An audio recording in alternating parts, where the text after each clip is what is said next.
Well, hello there. I was thinking we ain't put no content on this channel in a minute. I was like, I should do something. Like I explained in the last video how the truck content that we do in the garage is just not feasible, not doable.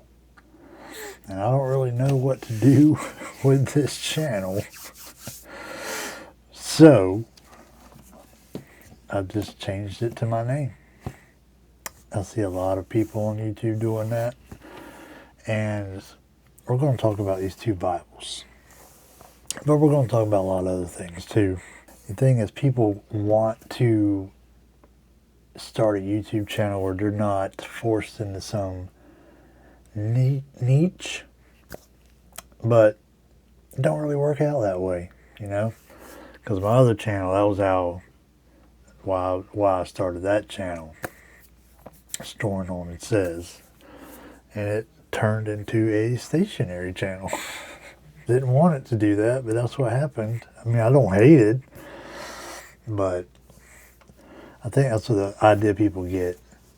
They start a channel, name it after themselves, and they're like, oh, I'm just going to post whatever I want on there, and then they get pigeonholed into a demographic niche, whatever you call it.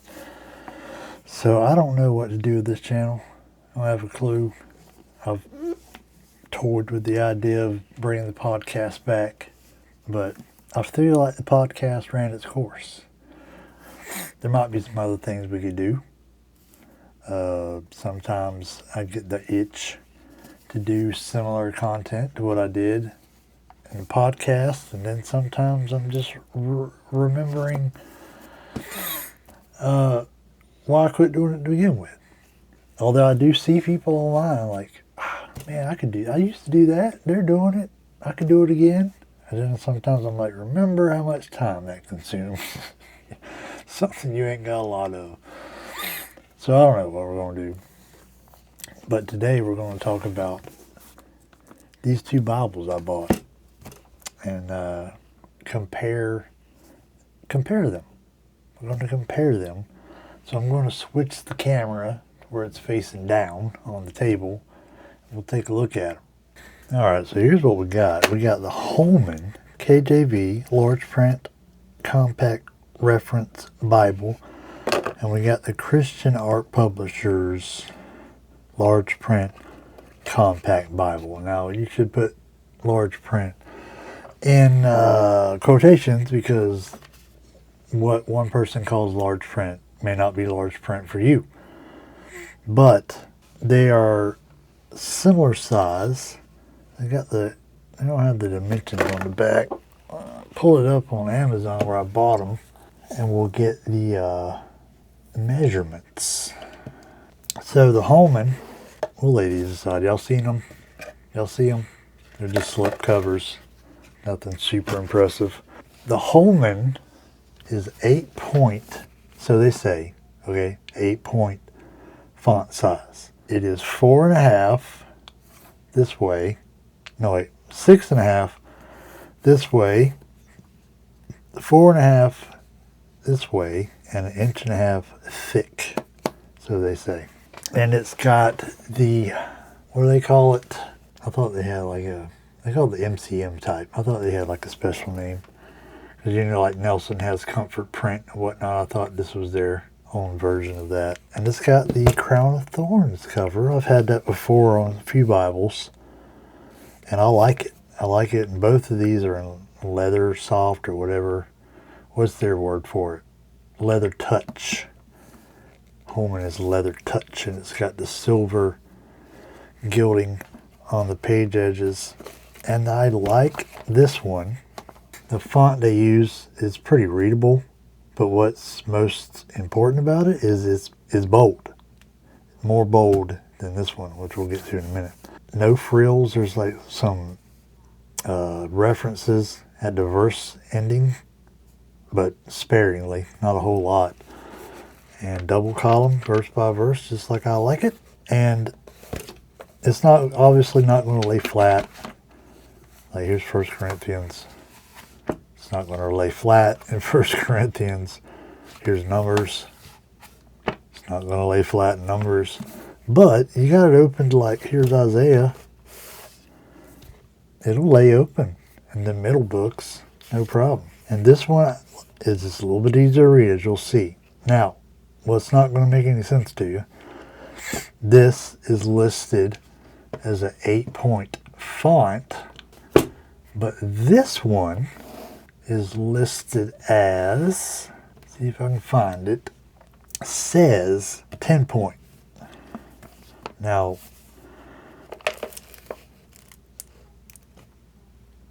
does it look at 10-point to you? The text in here appears smaller. Now the difference is because this one's bold and this one's not. So this one looks easier to read than this. Now this may be a bigger font, bigger text size, whatever they call it nowadays. It might be. But because it's not bold like this one, they kind of, cancel each other out, you could say. But this one is, like I said, not as bold.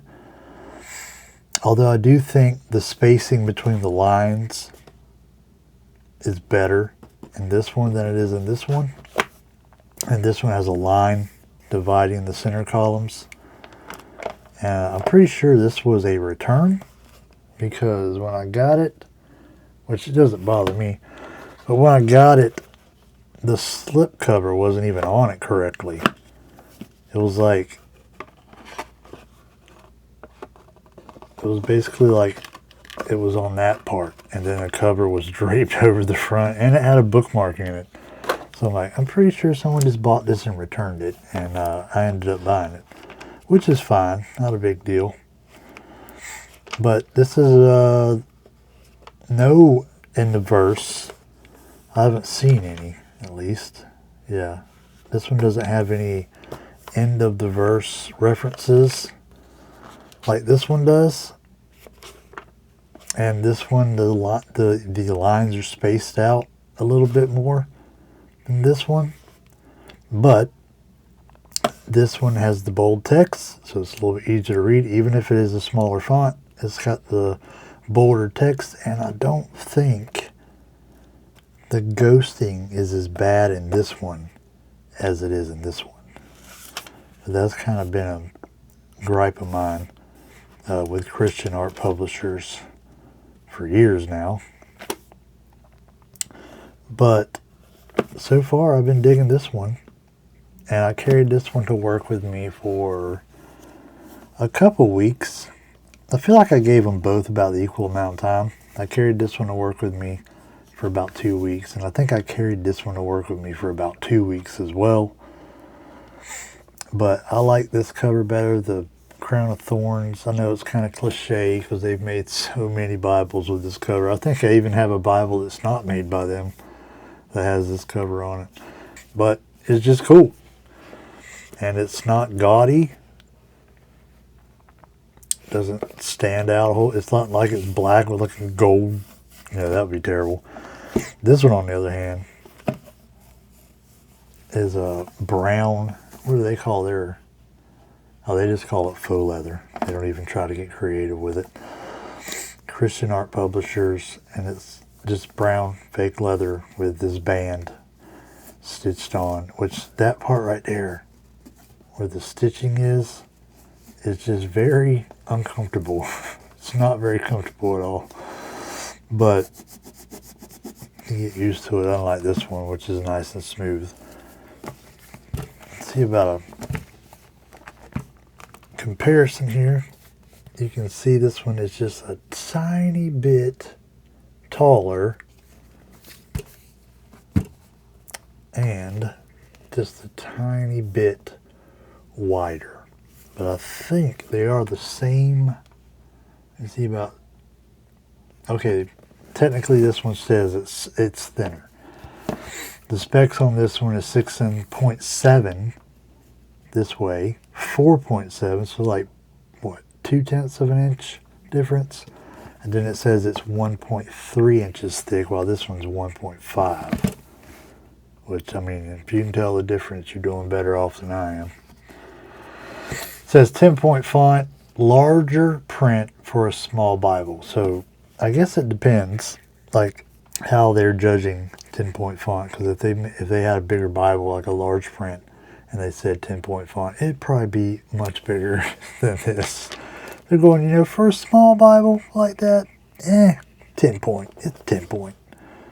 But like I said, it's not as bold as this one. So this one is much more of a pleasure to read. Now, what I wish, if I could put these two Bibles together, was that this one would be the same size as this one. I know the dimensions are minuscule in difference. It's not that big of a difference. But if you're a Bible person, the bigger the Bible, and you want a compact. Okay, that's why I bought it, because I want a compact. But that little bit better size, it's going to make it lay open a little bit better when you're in them books at the end. But overall, I do think this one is better than this one. And now we'll take you back up top, and I'll tell you why I bought them and some thoughts I have. So one of my gripes that I've had ever since I bought, which I haven't bought too many Bibles from Christian art publishers, but one of my main gripes with them has always been they have really cool designs on their Bibles. If you just go look at them on Amazon, you'll see some. It's like, wow, I really like that design. But the quality is lacking. The quality is lacking. I don't even know if they make a Bible with genuine leather cover. I'm sure they do. But every Bible I've had from them has been fake leather. And it's not the greatest fake leather. Doesn't feel that great. The text block is never that great. You can see the font is not very bold. It's not as easy to read.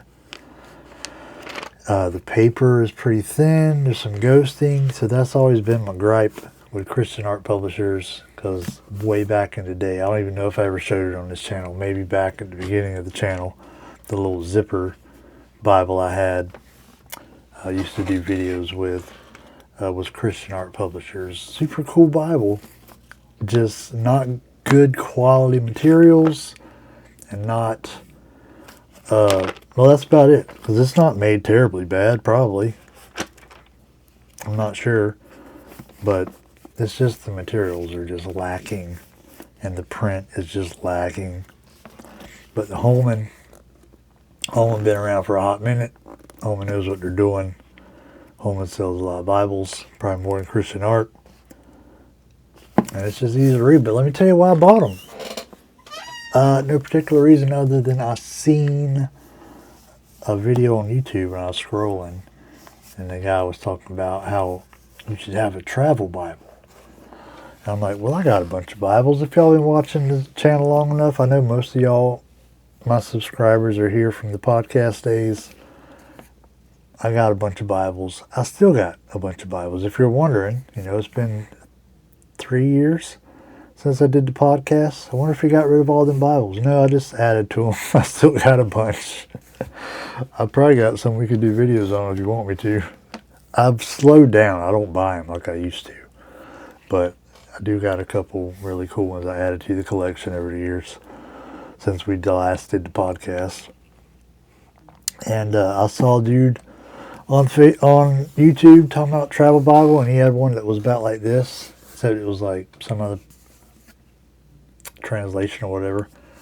Also, by the way, if you ain't been here, it's been a while. Yes, we're still King James Bible believers over here. But I went looking to find, I was like, I want to get me one like that, because I have a Bible at work I read from. I was like, it might be more convenient if I had a Bible like this to read from. With my glasses, of course. Because without my glasses, it might be a problem. But I couldn't find the one he had. I want to say his was Thomas Nelson. And I couldn't find one in the King James like he had. At least I couldn't find it on Amazon. So I just searched in the term compact KJV. And these came up and I could not decide which one I wanted. So I got both of them. I think this one was $12. This one, according to Amazon, was $25, which makes no sense. But I just got both of them. It was just, I was like, I can't make up my mind. Let's just get both of them. That's easy to do when something is not expensive, you know? So I got both of them.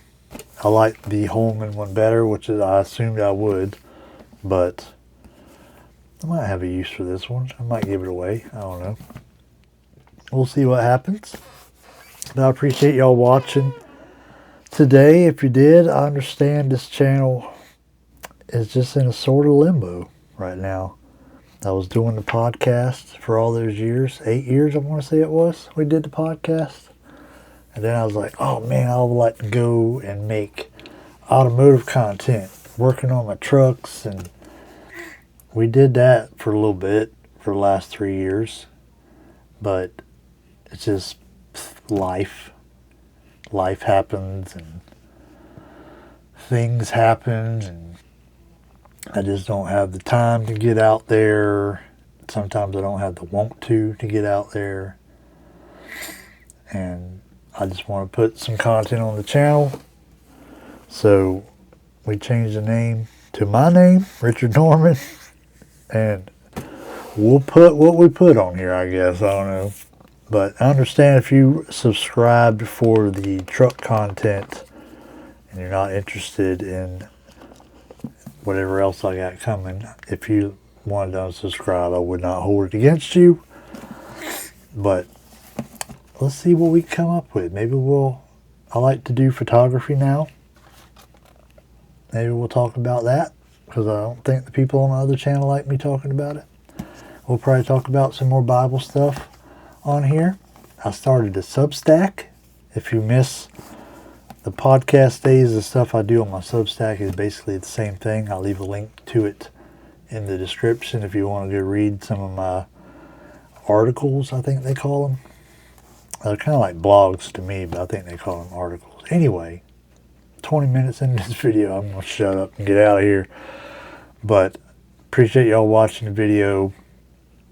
And I don't know, if you got any suggestions for content I could do, drop it down there and where the comments go. And I'll talk to you later.